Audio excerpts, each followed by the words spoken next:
All right. All right. Welcome to another episode of Barbershop Stories, the podcast, episode 5. It's the educators, teachers, and student editions. 5. Just look around. Educators, teachers, and Back in student school, edition. baby. Yeah.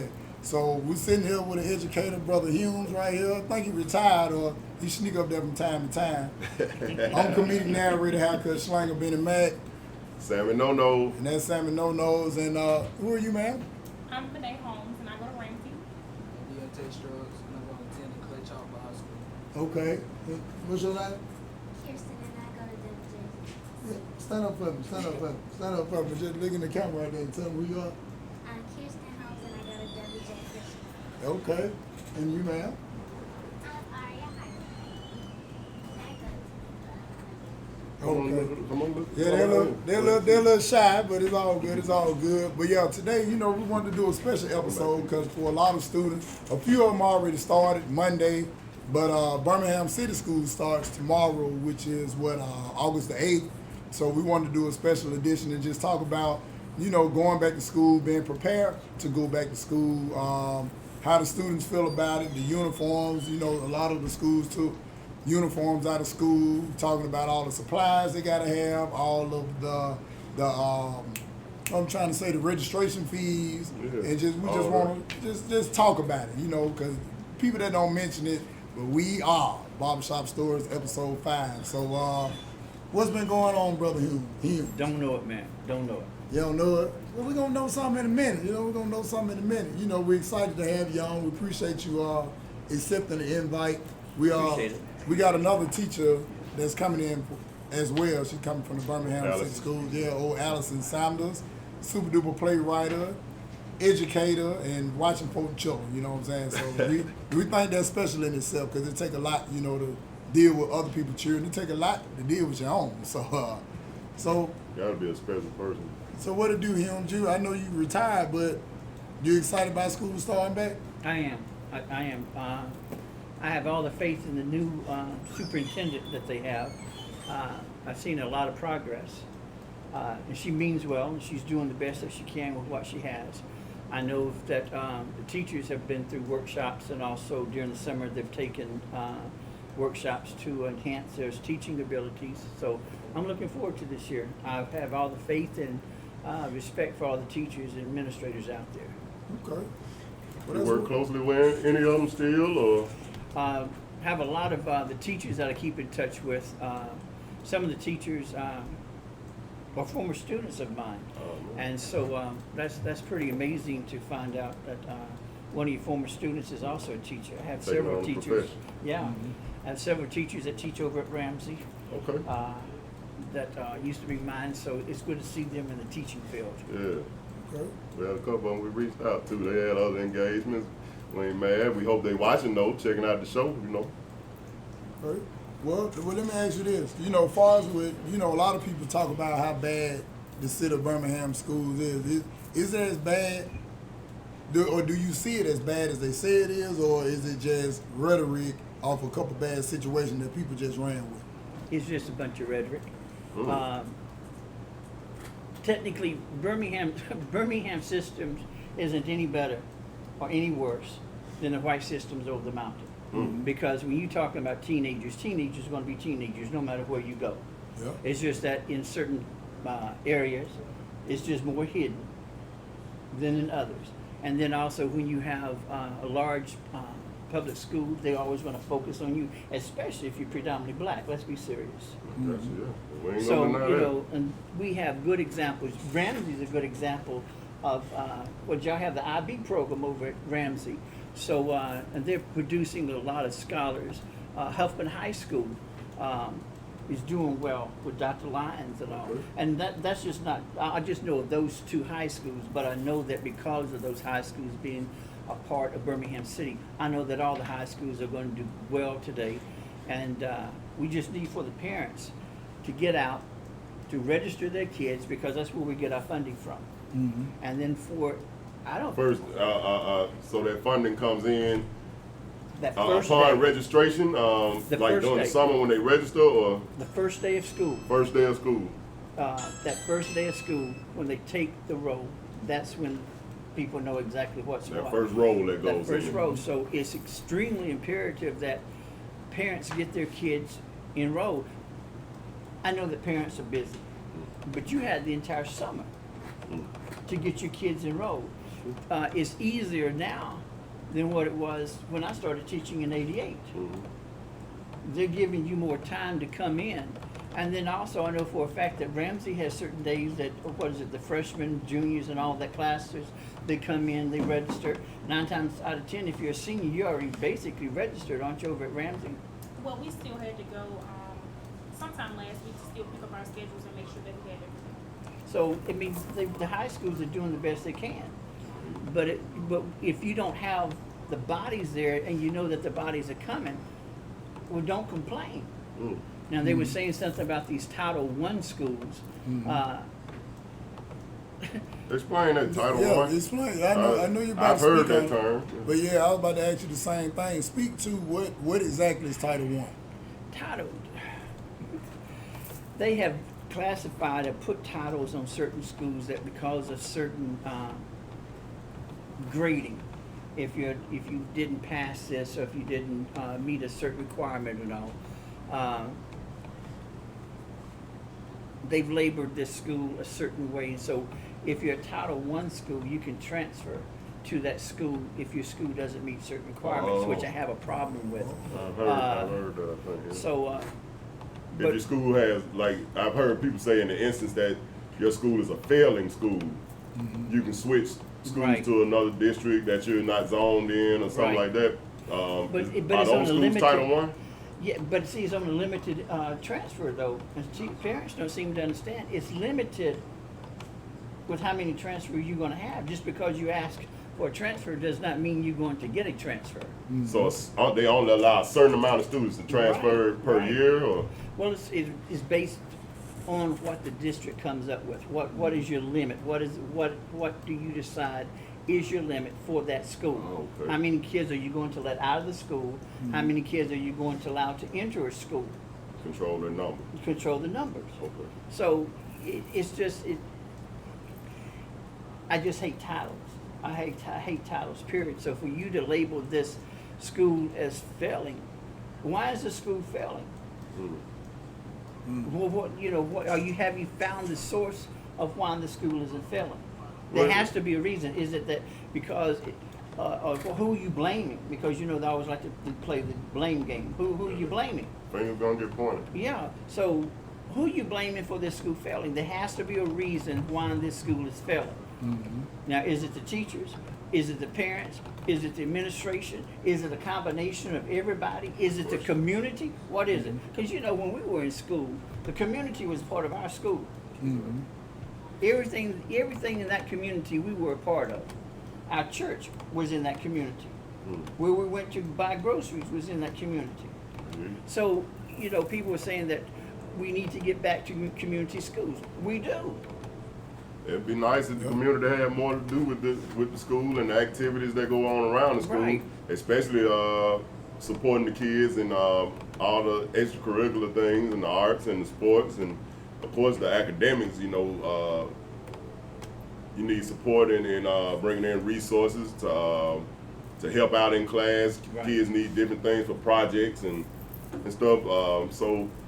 But we like to say around here, all right.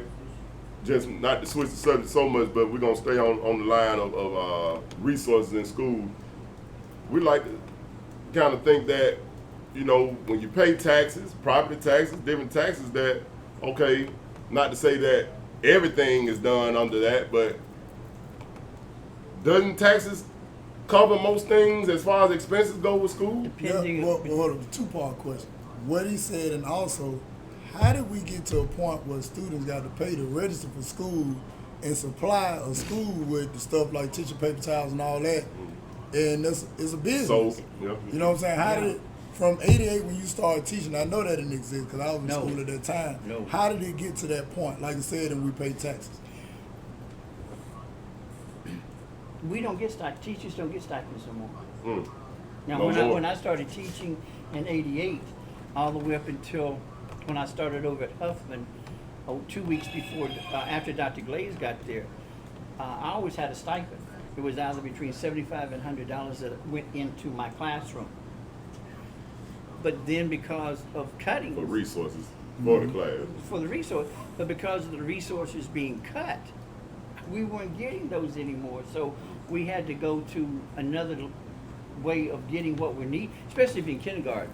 You know, you have to have the paper towels, you have to have the hand wipes, you have to have all that stuff. In high school, most of the teachers, they spend between $250 to $350 to furnish their classrooms. Out of their pockets? Out of their pockets. Ah, man, But that see, don't make no sense. but you know, I understand, you know, everything changes, everything go up. But from what I can remember, is that Birmingham City had more schools, elementary, middle, and high, in the 80s and 90s, and we was paying less taxes. Now in the late 2000s, we got less schools and higher taxes. Where did that mix-up come in? Are we as parents and educators allowed this to happen, or we just Yeah. bought into our ideology? I mean, You bought What? into it. Mm. Basically, y'all were lied to. All of us were lied to. you heard That's that? it. You That's said it. we were lied to. I mean, We were you lied know, when to, I was man. being raised and all, That's heavy. grandparents used to say that if you lied, you know, you get a whip. But my main definition is if you have maliciously told something to deceive individuals, you lied. Mm. So And that's what it really comes down to. You have individuals that are in power, for whatever reason, that have come up with these sophisticated equations to back up whatever they want. And anybody who's a researcher knows that statistics can prove anything you want to prove. Anything you want to prove. All you Yeah. have to do is statistics. You can prove anything you want to prove. So they come up with these elaborate equations saying that, well, if you do this amount of money go here. But when you compare Birmingham City Board with the other systems, you have too many people down at the board doing everybody's business. You don't, when you compare Birmingham Board of Education with the Board of Educations with those over the mountain, Okay. they don't have that many administrators down there at the board. Then they're not that top heavy. That's the word. They're not that top heavy. We've always been top heavy. We've always, if people would just research, they'll find out that they, at one time, had people who were on administrative leave Still getting paid. Man, the assistants got assistants down Yes. So, you know, and then you like, have, Great. like Young Joe. there. so, you know, That's pitiful. but then too, a long time ago, again, the schools were in the community. The community took care of the school. Everybody knew everybody in that community. If you look at it, you really didn't have that many discipline problems because everybody knew you. Yeah. Because you went to the same church. Wasn't gonna take long for them problems to get No. home. I tell you No, that. not But at I all. know. But Yeah. from what I've read, from what I've seen with this superintendent, she seems to be on the right track and doing what she's supposed to be. But that's still open. Okay. All right. Because you get to a certain point Seems to where if you get overly confident, something always messes up. Yeah. Because look at how many superintendents we've had. But see, but to me, now this is just my opinion. I think in the last few years, most of those superintendents were from other states and other cities, right? Right. I think they should hire within. Right. But- And that's what all of us think. But in my opinion, the reason why they don't hire within is because you know you got somebody that know what they're talking about. So if you hire somebody from, let's just say, Saskatchewan Island, they just coming in for a check. And I'm not saying they're not going to do their job. Right. They're just going to do the job that they were told, opposed to the job that they're supposed to be But you doing. have to, Birmingham politics is nothing like any other politics in Alabama. And once you get down to the nitty gritty, and you understand exactly how politics works in Birmingham, then you get a pretty good picture of the backbiting and backstabbing. When I went to state, You went to state? I went to state. By the Alabama way, State. Marching Hornets. Humes is light skinned. Don't let him fool you. He's an honorary light light skinned man. HBCU, baby. HBCU, you know what I'm talking. I don't want to hear nothing else about all that other stuff. That's my homeboy now. Team light skinned, baby. You too over there. I see you over there now. Wide open, man. So when you get back, That's when you get to the nitty gritty, the state prepared me for Birmingham City because in most systems you have just sharks or you have piranhas. Birmingham City you have sharks and piranhas because what the sharks don't eat, piranhas going to take care of. But again, if they were hired from within and get an individual who knows how to operate, who knows the ins and outs of Birmingham City, especially when it comes to the politics, when they understand the system itself, everything's going to run smoothly. I know of 2 individuals that if they had hired, we wouldn't be in the shape that we're in now. That's Dr. Larry Contract, because he was with the system for over 40-something years.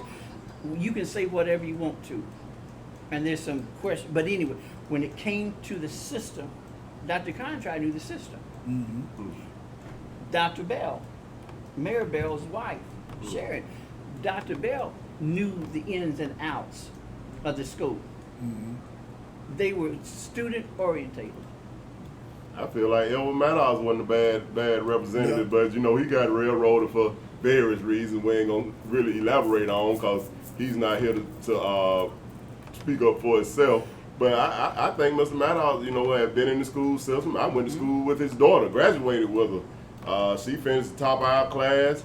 I mean, as far as I understand and remember, all his kids came through Birmingham City School System. He taught in Birmingham City School System, and then he started teaching in the high level. I mean, not teaching, but he started working in the high level of the school system, which is the board, and then, you know, the hoopla started. Look at the interns. You had Mrs. Allen, who was down in personnel. She was an intern superintendent. She did well. Then you had Dr. Bell. Not Sharon Bell, the other Bell, the one that was over libraries. She did fantastic. Overlooked. But see, if you go back and you look at exactly which ones were more successful, were the ones who were student orientated. They knew how to, and plus Dr. Bell being a librarian now, she knew how to budget. So it all goes back to, if you put the students in your center, whatever comes by base, if it's to the benefit of the students, that's all that matters. Yeah, it couldn't be bad. That's all that matters. When I started, I got to Huffman a week after Dr. Glaze got there. And I started the We the People program. That first class, and we were competitive, that first class, I set the standards high. Those kids beat those standards and went higher. We competed. They weren't AP classes. These were normal kids. I had 3 special ed kids. Do you not know that those kids, I was scared to death. This was the first time that we were going to go public with Vestavia from 6th district, congressional district. Do you not know that those kids, when they got in front of those judges, amazed the judges because the judges thought that those kids had always been practicing. And that was our first competition. So the kids are well-rounded. The kids know their stuff. You just have to push them. You set the standards high. You meet with the parents. You tell the parents that, listen, these are my goals. These are my objectives. Meet with the parents. Let the parents know. And 9 times out of 10, if the kids know the parents, the kids aren't going to give you too much problems. Right. Because all I had to do was hold up the phone and the kids would say, why are you tripping? Yeah, I know your mom. I know your dad. What do you mean why I'm tripping? I can't choke you. But your mom, why are you tripping, Hughes?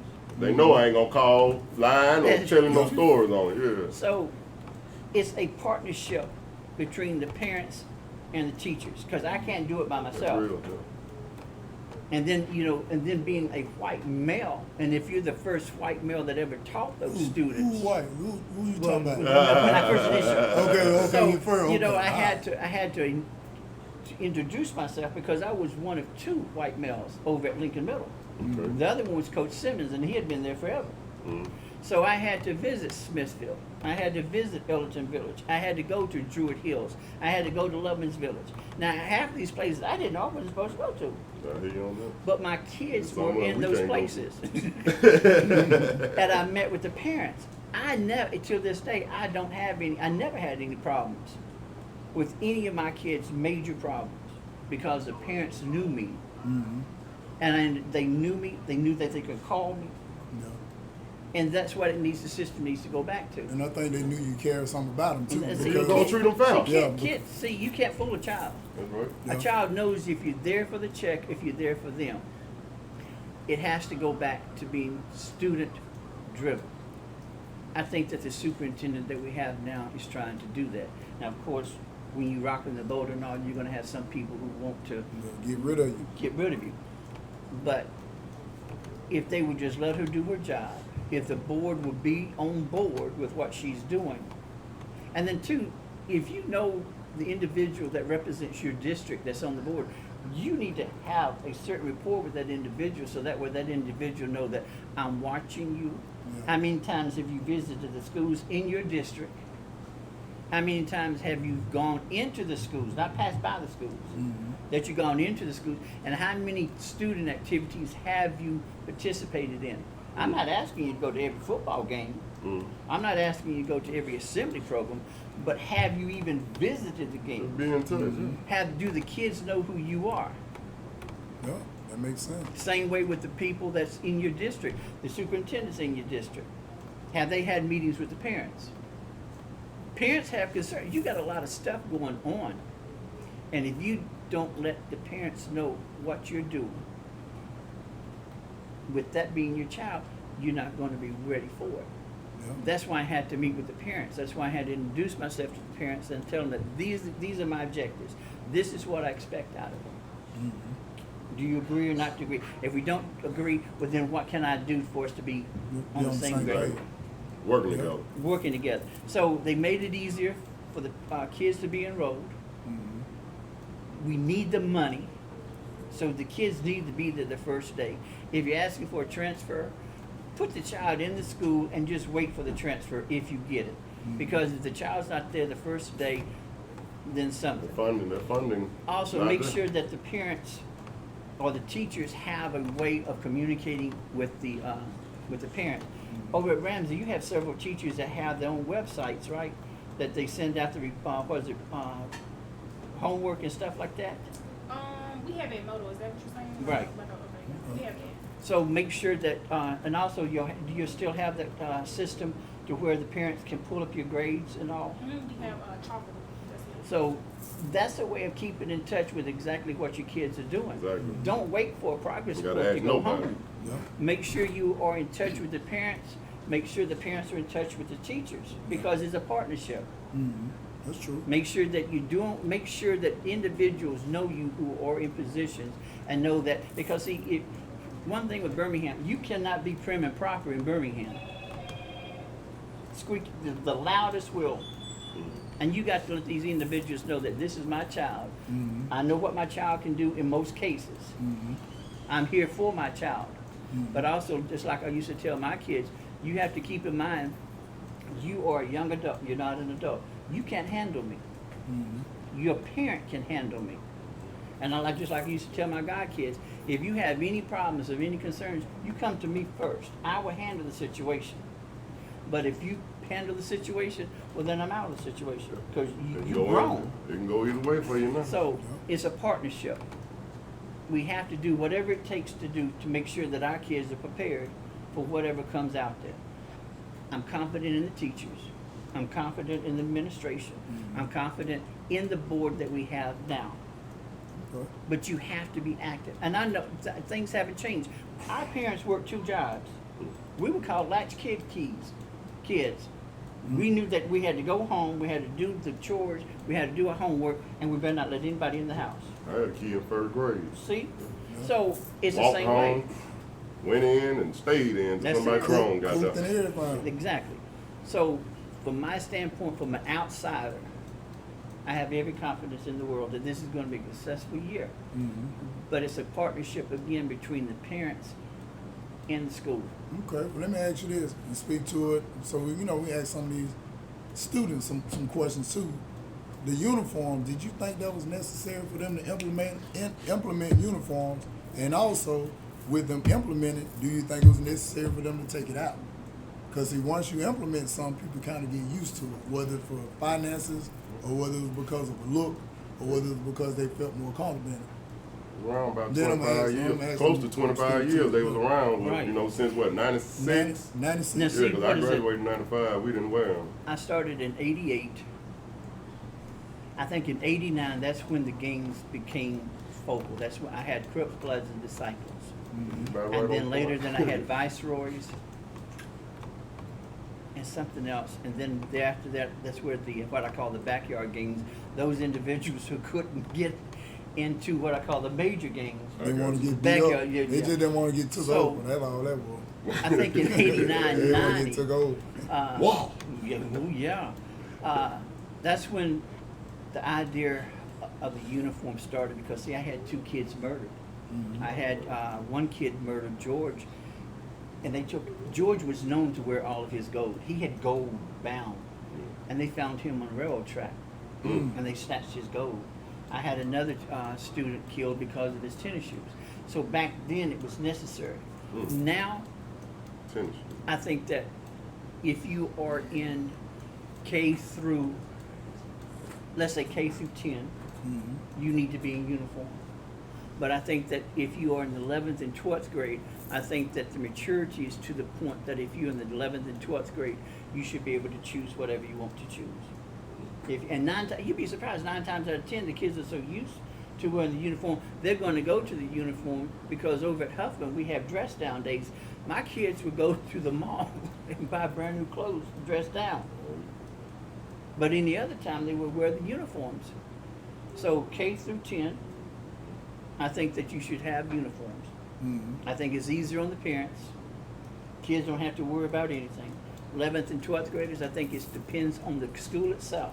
Okay. It depends But on you're the not- administration. Your 9th, 10th, 11th, and 12th grades in the same school, all Right. right? That's going to be kind But of... see, but if you look at it, if you are in the 9th and 10th grade and you see the 11th and 12th graders wearing, that should give you momentum that, well, shoot, I want to be able to choose, but to get there, you have to pass your classes. Yeah. So that could be a positive reinforcement. I see what you're If you saying. want to wear what you want to wear, you better graduate to the 11th and 12th grade. All for board education, baby. That's an interesting perspective too, because I feel like anything that you implement in schools supposed to be for the betterment in moving forward with the child. Right. Me, I started wearing them in '96. That was my junior year at Woodlawn High School. But I didn't see no sense in it. You know what I'm saying? Because I don't think it prepared you for anything. Anything they implement in schools, I think it's supposed to be the prep for the next level. Right. You know, now, like I said, I do understand some of the reasons why, but at the same time, I just didn't see what was the purpose, because, a lot of people say it save the parents money, but I'm a parent too, but you got to buy 2 sets of clothes. Well, 3 sets, because you got church clothes, school clothes, and uniform. Right. Or church clothes, street clothes, and uniforms. You know what I'm saying? So, to me, it's up in the air because I think it's based on the perspective of the person who you ask, but I didn't see no sense in it. And now they out. So I guess we'll ask some students up here, y'all, how did you all feel about the uniform? You speak up and tell the world. How did you feel about the uniform? I was kind of 50-50 with it. First, I liked it when we could wear what we wanted to wear because, it just, brings out your personality a little bit more. But then, when I look at it now, since last year I didn't have to wear a uniform, just looking at all the issues that they had, with people wearing skirts too short or shorts too short or something like that. So y'all came out of uniform last year? We didn't have to wear them. At Ramsey? Just Ramsey or? It was the whole. I think it was Okay. it was system wide. Okay, so it was an option. I didn't know that. Okay. Yeah, but they had a lot of issues with just people not doing right with the dress code. So it's 50-50 with me, but I prefer to wear a uniform. It's just a little bit easier waking up and not having to pick out an outfit and make sure this matches. So basically, you can just see some pants laying around, just throw them on. Won't nobody know you wore the same thing yesterday. Okay, that was up. That was up. What you think about it, Mike? Uniform thing. Do y'all wear them at the new school you going to? Because you leaving Woodlawn going to Clay, right? Yes, sir. I kind of side with wearing uniforms because some parents are financially unstable, so we kind of wear the same clothes all the time. It kind of leads to bullying, and then bullying probably leads to like not coming to school, and it's just a whole trickle down effect. That's an interesting outlook, Mike. That's an interesting perspective. Not coming to school. What you say, bullying, getting bullied leads to not coming to school, and that just starts a whole mess, right?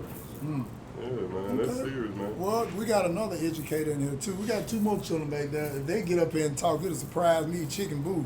But Miss Allison Sanders, we could see you on the stage now. Miss Allison Sanders. We got another educator in here. She's an elementary school teacher. Miss Allison Sanders. She's gonna tell you about what she expects from the children and, you know, as an educator, the things that she's preparing to make it a successful year. Come on up, Allison. Come on, you can get my seat. I'm gonna sit back here with the chair. Sit back and come on. Oh, Watch out.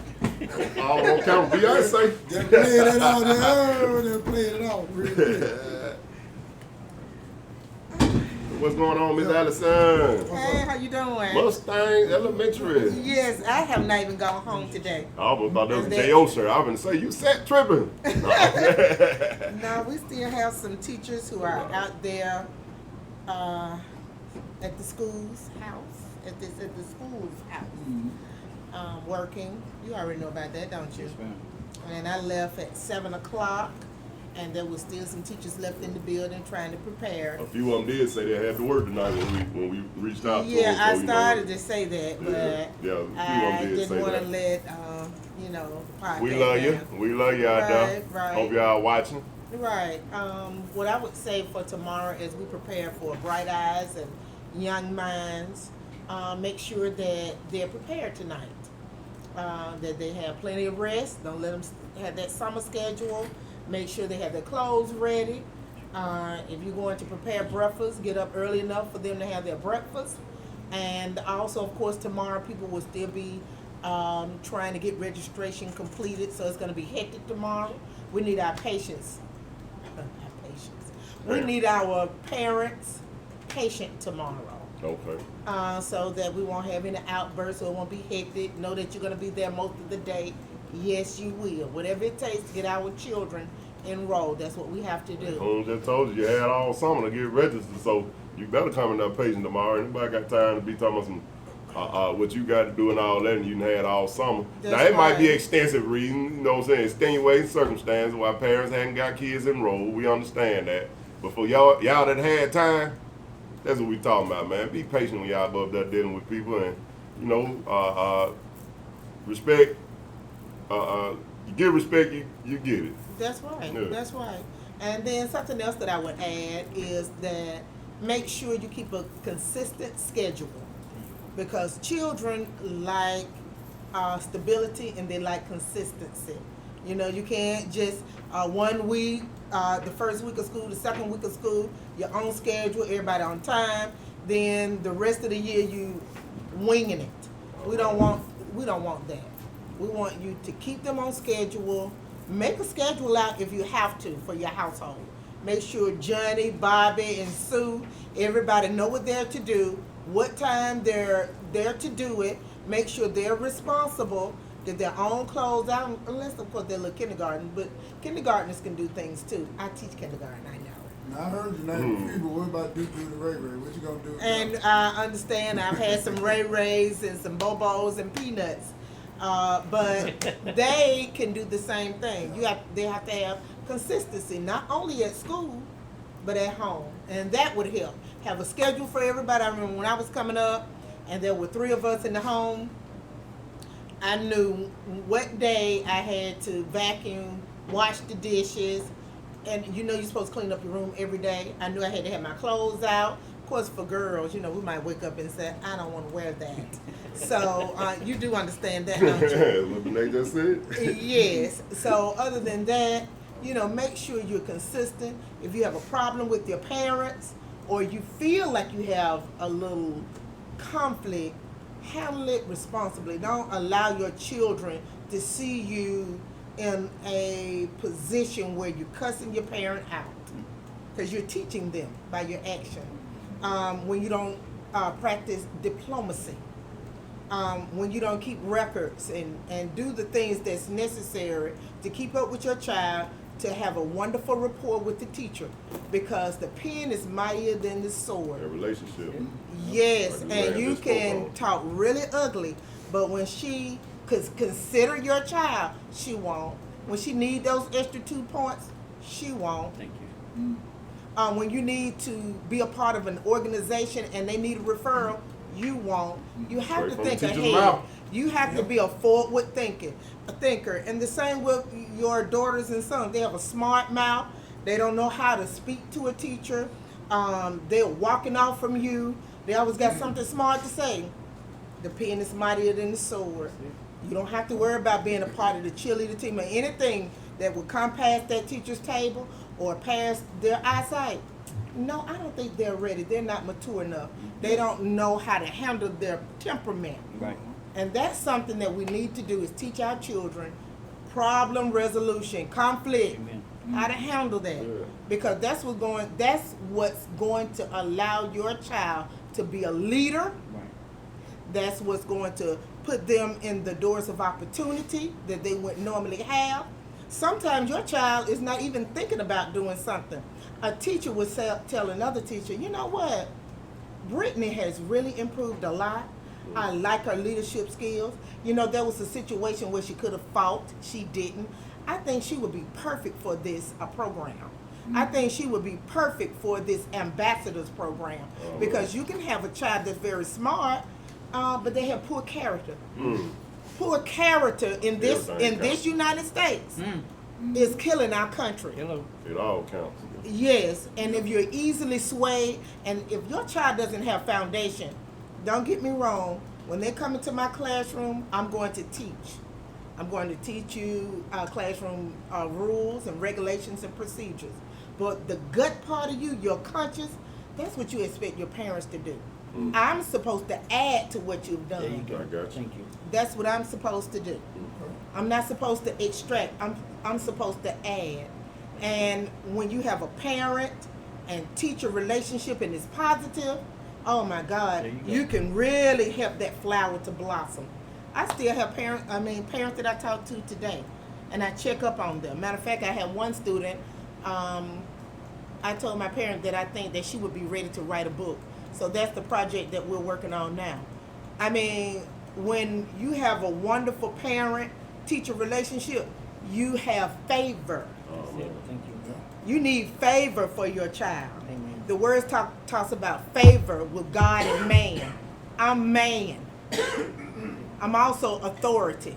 So as an authority in the school, you want favor with that person. And it's the interactiveness in the relationship that gives the favor, that brings about the favor. That's right. Favor doesn't come from eeny, meeny, miny, mo. I'm just picking your child. No. Does it? Okay.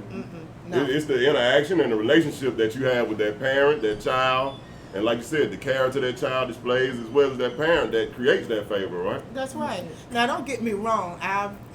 We've had many students who didn't operate like our good children. And those are the children you take under your wing. Those are the children you have to give them extra care. Those are the children you never forget their names. I don't care if you're 90 years old. That's it. But yet, even though there have been many years past since I've had certain students, I still take time to pray for them, because I don't know where they are. I don't know what they're doing. I don't know whose hands they're in. But usually, you don't think about your teachers doing that. But we do. We think Pray about every day. you. Yes. And even if you haven't seen them in a long time, I just went to Burger King and I saw 2 of them. They took time to come from behind the counter and show me some love. That makes us feel good. I hear you on that. Now, there have been some children. One child wouldn't even look at me. You must be And I was on him. He was brilliant, but We I tend was to on love him. those teachers too. Out of the little time pass, maybe when the tension died out. We tend to love those people that get on us. You know what I'm saying? You have Just to. depending on what type of person you are. You know. You definitely remember. Yeah, you remember them. You don't remember anything else. And those lessons that come from them, they long life last. That's right. So Lifelong you learning. have to enjoy children. Exactly. You have to enjoy children, yes. And you can't act like you don't expect this to happen. And I can't believe children do whatever you allow them to do. Sometimes they do things they don't even know why they're doing it. But what we do know is we have to keep control of our room, Right. and we have to allow them to be part of that control. So we have to teach them how to be responsible, how to care for one another, and then that's what we need the parents too. Make sure that we push them. So even if you have a child that you say, well, I had a parent last year, oh, my baby's slow and he can't do this, he can't do that. I said, well, Give 'em a crutch. he didn't have a crutch in my room. There you go. And I said, well, you know, I did a little interview with her. And of course, by the end of the year, you know, he didn't know his alphabet, didn't know his number, like a lot of children don't. But I was not going to take her word for it. I was going to do what what I'm You taught paid to do. I taught her. That's it. That's what I did. That's real. good. That's what's Yeah, up. that's real. I don't real. get up early in the morning. I don't like getting up early in the morning. But I'm not getting up early in the morning to do nothing. There you I'm go. not getting up in the morning to sit at my desk. I'm not getting up in the morning to comb my hair and look cute all day in my That's classroom. it. So I know what I'm there to do, and I'm going to do it to the best of my ability. And I'm going to work with my team, my kindergarten team, yay, to do the best that we can do. Okay, well, Ms. Anderson, you didn't tell them what school are you at? I am a proud educator of Minor Elementary School, Okay.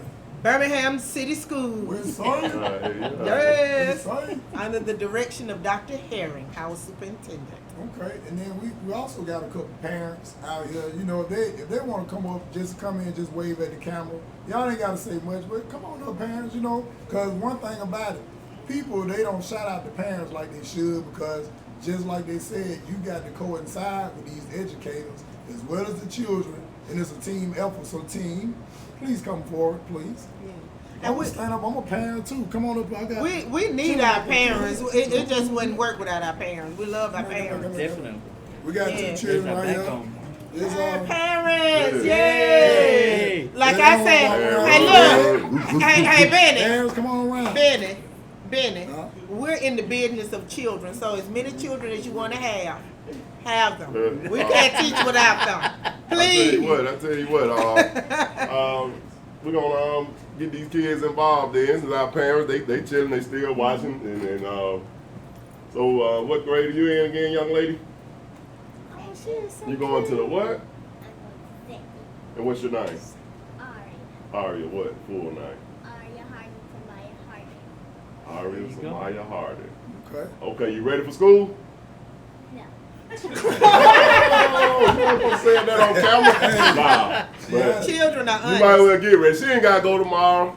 She done start the next week. It's my baby girl. But she ready. She gonna be ready if she not ready. Give me a high five anyway. Come on. Tell me now. Tell me now. Oh, you What's your so name? pretty. Kirsten Home. And what grade are you going to? Six. Second. Who your dad is? Bennie.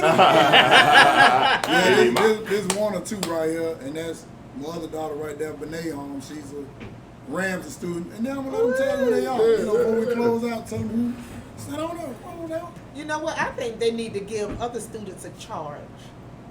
Yeah. I do. Mhm. Because being a student, it's been a long time since I've been a student, and in high school, you know, I think they should give other students a charge and get them ignited from a Come on around, yeah. Come on around, over Mike. here. Yeah. I want to Come ask on, this get young out your man. I want to ask this young man a couple questions anyway. Come on around, Mike. Yeah, Have a they seat, look man. Choose very your seat. mature. Choose your seat. Come on around, man. Come on around. Come on around. We do this kind of stuff on Barbershop We gonna episodes. squeeze you Unscripted. Got the children. We're going to take the back seat. It's all about them. You know. Yes, sir. Yes, sir. Come on around. Come on around, beating us. Ah. Come on, one of y'all want to see what y'all don't? Okay, Well- well, come on, I just stand behind you. But one thing we wanted to talk about is you know we have we going to the what grade? What school system? You know, let them know your name, school system. I know you already introduced yourself. My name is Deontay Strohs. I'm going to the 10th grade, and I'll be attending Clay Chalker High School. Okay. Okay, so it's Clay this year, but last year you went to Woodlawn, right? Yes, sir. Okay. Some interesting things that you tell me about. You know, I cut this young man's hair. Know his parents very well. We have very good interactive relationship, barber-parent relationship. And you know, I like to, know what's going on in my clients' lives. You know what I'm saying? They're not just clients, man. All of us family in here. But Michael here has been involved in the program where you're able to obtain college credit in high school. Mm-hmm. So tell us about that, Mike. Do you actually go up to UAB? Is it? So you go to UAB how many times a week? Or We go once a month. okay, so this is last year. This is not. Is this gonna carry over to Clay, or is this just at Woodlawn? It's just a little line. Oh, that's Okay. Birmingham City right there. That's one. So you go once a month over to UAB, Yes, sir. and going once a month during the school year is gonna help you obtain college credit. Yes, sir. Well, we take most of our class at Woodlawn High School, and when you graduate high school, you'll have the ability to earn up to 60 college hours, which is equivalent to an associate's degree. 60 college hours equivalent to an associate's degree coming out of high school, So you man. come out of school, so you basically have an option to already have an associate's or carry on to a 4-year Yes, sir. and already be basically past the rest of the. Okay, that's what's up. Woodlawn High School, I hear y'all up there, Woodlawn. Throw them W's up. I hear y'all up there. So with those, with that associate's degree, you enter college basically already having that degree, working on your bachelor's after that. Yes, sir. Okay, all right. That's what time it is, Mike. You on the ball as a 9th grader, man. Yes, sir. 9th grade, hit the ground running. And I think Bennie's younger brother was a part of that same program, Benjamin. Oh yeah. He wasn't able to attend because he getting ready to start college tomorrow. So we wish we could have had Benjamin on, man, to talk about that, man. But he was a part of that same program, and he's off to Fisk College now, man. Mm-hmm. All type of scholarship money and offers from different schools, man. So hey, keep flying high on that, partner. And we appreciate you coming through. You know what I'm saying? Inspiring some of the other young cats that might, want to know about that program, might want to check into other schools and see if that program is available at their school, or see if they need to transfer to a school where that program is available. You know what I'm saying? Yeah. So we appreciate you coming through, talking on it. So, you know what I'm saying? So other kids can get a chance to hear it, and other parents get a chance to hear it, and know that program is out there and available, man. Okay. Appreciate you, Mike. All right, and Miss Young Lady, tell them again your name and what school you attend. My name is Bennie Holmes. I go to Ramsey High School, and this year I'm a senior. Senior, big senior. Right. So at Ramsey, do you think your journey, your 3 years and going on to your 4th year was a great journey? Or what has been a great experience in the school system, and as far as being, some of the things you learned and being educated on stuff? Ramsey was a good pick. It was a good pick. I can say that I have enjoyed my years at Ramsey. Yeah. Okay, well that's what's up. So what's the next step? After Ramsey High School, what's the next step for Bennie? I don't have a definite answer on what I'm, Go. on what I'm going to do as far as my next step. But I am going to think about it long and hard within the next few weeks so I can get my thoughts together, since, this is my last year in high school. And I believe you're serious because you said thoughts. So that lets you know she's serious because she said she's going to get her thoughts together. Now, I don't know where she get that from. Accent, they got accent. She got Going back accent. to school with accent. Yeah, she out of East Lake, so she got an accent. So y'all make sure y'all stay tuned into that. But that's what's up. That's what's up. Like I said, we appreciate y'all coming on because, y'all didn't. Y'all could have been playing Nintendo or Fortnite or something. Iron and clothes. Iron and clothes, yeah, all that good stuff. So we appreciate y'all coming on. And like I said, I think it was a Future. Yep. The future right here. Yeah, and it's one thing I want to say before we close out, and I'm inspired to do this anytime I get a chance to. Y'all ready? I believe the children are the future. Teach them well and let them lead the way. All so in all, crazy. I look into the children eyes. Them ain't the word, man. Chill. Give them a sense. So how you do? You gotta just flow. Alright. But yeah, man, hey, we appreciate y'all tuning in to Barbershop Stories, the podcast, episode 5. This is Bennie Holmes, Kirsten Holmes, Aria Harden, And Deontay Shrub. Sammy No, man. It's all about inspiration up in here, baby. That's right, and I'm comedic narrator, haircut, slanger, Bennie Mac. Make sure you tune in to next week's episode, 8 p.m. Central Standard Time. Any plugs before we go? And the plugs before we go, let me see. Shout out to all the parents, teachers, educators, people who look out, people who drop for children out, watch for children, feed them when they ain't there, parents who work hard to make sure the children got what they got, the principal, the assistant principals, everybody who got something to do with these children, because it's not an easy job, and we're responsible for each other. And like I said, the children are the future, so we're gonna make sure we keep it going, man. And shout out to K1, the videographer. Shout out to Claude for coming on through. Shout out to Freddie Bingo. Freddie Bingo is very, very essential in making sure this thing set up. Look here, this couldn't be here if it wasn't for Fred grabbing the other Running the end. set, baby, running the set. If Fred had grabbed the other end, it would have been slightly over to the left. My left. And like Brother Holmes said, man, kids start tomorrow, get them there, get On them in time. class, sitting down, man, because that's essential to the funding for each student at that school. That's right. When that roll goes in after the first day, that funding comes off of that roll. So everybody talking about some, we gonna keep them at home on Monday. It don't make no sense to start school on Thursday. No, it don't make no sense. But get them on in there anyway, man. Yeah. Get that, make sure that funding goes to that school, man. You know what I'm saying? Stop trying to walk in that shop Monday morning. Everybody, you know what I'm saying? They'll see you tomorrow too. That's right. And shout out to Allison Sanders too, man. We appreciate you Allison. coming on through, Yeah. Allison. What up? And everybody that we reached out to that was working tonight, we appreciate y'all too. And we, you know, we're gonna have further shows. Oh no, one of them just passed by. I seen you. I'm just kidding with you. But yeah, and also too, the last thing I want to say is that all the funds that these students have to pay to start school and stay in school, for one, I'm a challenger. Because I'm a taxpayer, and I think as a parent, I think that we don't challenge enough of this stuff. Now, I'm not saying that, you know, some of this stuff ain't necessary, but I would like to see a breakdown or at least challenge what's going on as far as that funding, because I feel like we're getting whooped upside the head. I ain't gonna even lie to you. So. And it's all about these kids, man. At the end of the day, it's all about these children, man. Everything else out the window. If it's not fair for them, it shouldn't be happening. Point blank, period. That's right. Challenge. It's definitely a challenge. And then everybody who want to take their children out to public school, I understand, because there's no telling what your situation is. But I will say this, if you're tired of the money not going in the right place, it got to be challenged. Because if you go to another school system, you may have to pay for a transfer and still pay over there. So why not let people be responsible for what you already invested in?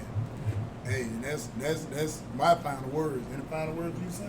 Hey, we shouldn't have to get embarrassed again about them band uniform, man, to make them put that money in the right places, man. That money showed up there. Hey, all of a sudden we got money to get everybody in the city new uniforms. Should have been had them. We ain't had no problem with getting uniforms back in the day, even though we did boosters alongside of this funding that was coming out for them. Let's make sure these kids got everything they should have, man. Let's get them in school on time so that funding can come through. And of course, like our teachers that was on set tonight said, let's start and build those relationships so these children get the best turnout as far as their education goes, man. That's right. Hey, with that being said, hey, I'm comedic narrator, haircut slanger, Bennie Mac. I'm Sam No. That's right. Barbershop Stories, the podcast, episode 5. That's a wrap. It's in the books, and we'll see you next week for 6. Yes, sir. How? Good night. That's right. Right.